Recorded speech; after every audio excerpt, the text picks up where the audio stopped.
Trump మరికొద్ది రోజుల్లోనే America అధ్యక్ష బాధ్యతలు చేపట్టబోతూ ఉన్నారు. ఇక్కడ ఒక ప్రచారం జరుగుతోంది సార్, కొన్ని వార్తలు వస్తూ ఉన్నాయి. ఇరాన్ మీద ఏ క్షణమైన ట్రంప్ యుద్ధానికి దిగే అవకాశం ఉంది, అమెరికా యుద్ధానికి దిగే అవకాశం ఉందని వార్తలు వస్తూ ఉన్నాయి. సో ఇరాన్ కూడా సంసిద్ధం అవుతున్నట్టుగానే కనిపిస్తోంది సార్. ఏం జరిగే అవకాశం అంటే వార్తలే కాదు, ట్రంపే కాదు, లాస్ట్ మంత్ బైడెన్ ఒక మీటింగ్ పెట్టాడు సెక్యూరిటీ టీంతో. ఆ మీటింగ్లో ఇరాన్ పైన స్ట్రైక్ నిర్ణయం తీసుకోవచ్చు బైడెన్ వెళ్ళిపోయే ముందే అని కూడా వార్తలు వచ్చే, చివరికి బైడెన్ స్ట్రైక్ అటాక్ చేయాలని నిర్ణయం తీసుకోలేదు. దాన్ని అమెరికా చెప్పిందంటే సినారియో ప్లానింగ్ అన్నది.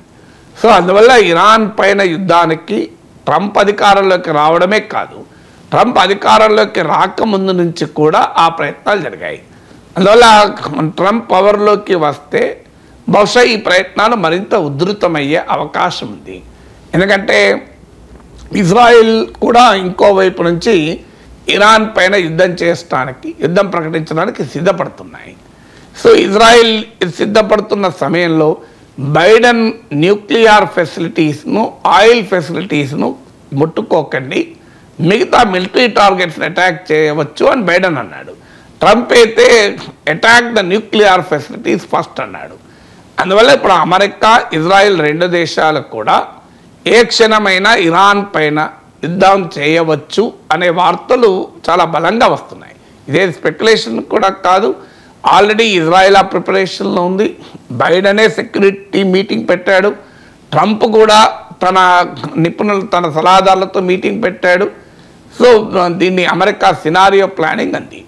దానికి కౌంటర్గా ఇరాన్ కూడా ఇక్తదార్ అని ఒక కార్యక్రమం చెప్పింది. ఇక్తదార్ అంటే పర్షియన్ భాషలో మైట్ అని, అంటే బల ప్రదర్శన అని. Already Iranian air force, Iranian బలగాలు అన్ని రకాల బలగాలు కూడా ఆల్రెడీ హై అలర్ట్ ప్రకటించాయి. న్యూక్లియర్ ఫెసిలిటీ చుట్టూ బందోబస్తు కూడా పెంచారు, ఎందుకంటే ఈ న్యూక్లియర్ ఫెసిలిటీస్ పైన అటాక్ చేయవచ్చు అని. అందువల్ల క్లియర్గా ఇప్పుడు వస్తున్న వాతావరణం చూస్తే ఇరాన్ పైకి అమెరికా, ఇజ్రాయెల్ యుద్ధం చేయవచ్చు అన్న అనుమానాలు కలుగుతున్నాయి, యుద్ధం ప్రకటించవచ్చని. దానికి ఇరాన్ కూడా సిద్ధమవుతుంది అని. ఇప్పుడే ఎందుకు మరి అమెరికా, ఇజ్రాయెల్ యుద్ధం చేయాలని ఆలోచిస్తున్నాయి అంటే, ఇరాన్ కాస్త బలహీనపడింది. తన మిత్ర దేశాలైనటువంటి సిరియాలో తన మిత్రుడైన బషర్ అల్ అసద్ ప్రభుత్వం పడిపోయింది, రష్యా కూడా కాపాడలేకపోయింది. అలాగే హిజ్బుల్లా బాగా దెబ్బతిని ఇజ్రాయిల్తో శాంతి ఒప్పందం కుదుర్చుకుంది. హూతీల పైన అమెరికన్లు, ఇజ్రాయిలీలు కలిపి దాడులు జరుపుతున్న ఇరాన్ ఏమీ చేయలేకపోతుంది. హమస్లో ఇస్మాయిల్ హనియే, యాహ్యా ఇలాంటి వాళ్ళు కూడా అంతమైన ఇరాన్ ఏమీ చేయలేకపోయింది. తన మిత్రుల్ని ఇరాన్ కాపాడలేకపోయింది. అందువల్ల ఇరాన్ వ్యూహాత్మకంగా చాలా బలహీనమైన పరిస్థితిలో ఉంది. దీనికి తోడు అమెరికా విధించిన ఆంక్షల వల్ల ఇరాన్ ఎకనామిక్ సిచ్యువేషన్ కూడా చాలా వీక్గా ఉంది. అందువల్ల వెస్ట్ ఏషియా పవర్ డైనమిక్స్లో బహుశా ఇటీవల కాలంలో ఏనాడు కూడా ఇంత బలహీనమైన పొజిషన్లో ఇరాన్ లేదు, ఇంత బలమైన పొజిషన్లో అమెరికా, ఇజ్రాయిల్ లేదు. అందువల్ల బలహీనంగా ఉన్న పొజిషన్లోనే శత్రువును అంతం చేయాలి అనేది యుద్ధ తంత్రం కదా. ఎవరైనా మీకు కర్ణుని పైన అర్జునుడు బాణం కూడా ఎప్పుడు ప్రయోగించాడు? రథం ఇరిగిపోయి, రథము భూమిలో కుంగిపోయి ఉన్న సమయంలోనే కదా. అభిమన్యుని కౌరవులందరూ ఎప్పుడు మట్టుబెట్టారు? చేతిలో ఆయుధం లేకుండా చేసే కదా. అందువల్ల ఎవరైనా యుద్ధతంత్రంలో ఉండే బేసిక్ ప్రిన్సిపల్ ఏంటంటే, వల్నరబుల్ శత్రువు వీక్ పాయింట్లో అటాక్ చేస్తాం. అందువల్ల ఇక్కడ కూడా వీక్ పాయింట్లు ఇరాన్ ఉంది కనుక ఈ పాయింట్లు ఇరాన్ను మరింతగా వీక్ చేయడానికి అమెరికా, ఇజ్రాయెల్ ఏ క్షణంలోనైనా దాడి చేయవచ్చని. మరి అలాంటప్పుడు ఇరాన్ ఏం చేయాలి? తనను తాను కాపాడుకోవడానికి ఉన్న మార్గం ఏంటి అన్నప్పుడు ఇరాన్ అణ్వాయుధాలు తయారీ చేయాలన్న ఆలోచన చేస్తుంది అని. ఇప్పుడు ఈ అణ్వాయుధాలే యుద్ధానికి దారితీస్తాయా? ఈ అణ్వాయుధాలే యుద్ధాన్ని నివారిస్తాయా? అణ్వాయుధాలకు రెండు శక్తులు ఉన్నాయి. అణ్వాయుధాలకు యుద్ధాన్ని ఆపే శక్తి ఉంది, యుద్ధాన్ని కలిపే శక్తి ఉంది. ఆపే శక్తిని డిటరెన్స్ అంటారు, ఆ యుద్ధాన్ని కలిగించే శక్తిని ఆర్మ్స్ రేస్ అంటారు. అందువల్ల న్యూక్లియర్ వెపన్స్కి ఉండే క్యారెక్టర్ ఏంటంటే, it can deter war or it can trigger war. ఇప్పుడు ఇరాన్ కూడా ఇంకో మార్గం లేదు తమకు అనే ఆలోచనలు ఉంది. ఎందుకంటే గతంలో ఒబామా ప్రభుత్వం ఉన్నప్పుడు ఇరాన్తో న్యూక్లియర్ డీల్ కుదుర్చుకున్నారు. ఆ న్యూక్లియర్ డీల్ ప్రకారం ఇరాన్ అణ్వాయుధాల తయారీకి ఉపక్రమించకూడదు. International atomic energy agency IAEA కూడా ఇరాన్ న్యూక్లియర్ ప్రోగ్రామ్ను పర్యవేక్షిస్తూ ఉంటుంది. అంటే న్యూక్లియర్ బాంబ్ తయారు చేసుకోకుండా. ట్రంప్ తన దుందుడుకుతనంతో 2016లో ప్రెసిడెంట్ అయ్యాక ఇరాన్తో ఉన్న న్యూక్లియర్ డీల్ రద్దు చేసుకున్నాడు, ఏకపక్షంగా రద్దు చేసుకున్నాడు. అలాంటప్పుడు ఇరాన్ పైన కంట్రోల్ అనేది లేకుండా పోయింది.